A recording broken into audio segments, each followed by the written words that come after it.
बिस्मिल्लाहिर्रहमानिर्रहीम अस्सलामुअलैकुम। आज की इस वीडियो में बालों के गिरने के मसाइल पर बात करेंगे। अगर आपके बाल गिरते हैं, टूटते हैं या आपका सर दर्द रहता है तो ये वीडियो सिर्फ और सिर्फ आपके लिए है। बढ़ते हैं वीडियो की जानिब, लेकिन उससे पहले एज यूजुअल आपसे गुजारिश है कि वीडियो को लाइक कर दें और अगर आप हमारे चैनल पर नए हैं तो चैनल को सब्सक्राइब कर दें।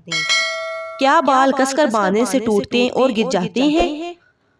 घने और खूबसूरत बाल शख्सियत की खूबसूरती में इजाफा करते हैं, ताहम आजकल हर किसी को बालों के गिरने और टूटने की शिकायत है।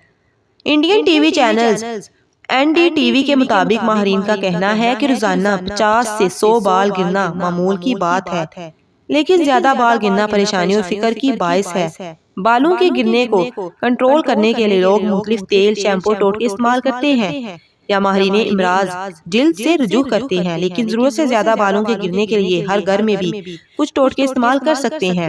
एहतियाती तदाबीर। बालों के गिरने पर काबू पाने के लिए जरूरी है कि इनको कसकर ना बांधे और ना ऊंची पोनी यानी टेल और जूड़ा करें, क्योंकि इससे बाल टूट जाते हैं। इस बात को यकीनी बनाएं कि तकिए के लिए सिल्क का गिलाफ इस्तेमाल करें, इससे बाल नहीं बिखरते और ना टूटते हैं।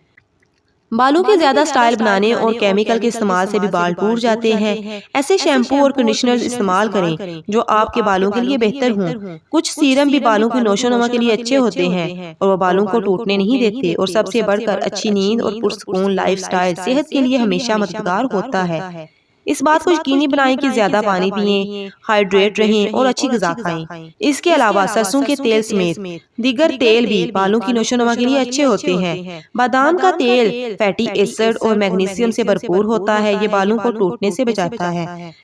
कद्दू के बीज के तेल से मर्दों का गंजापन का इलाज किया जाता है। जैतून का तेल कुदरती तौर पर बालों को घना करने का एक आसान तरीन तरीका है।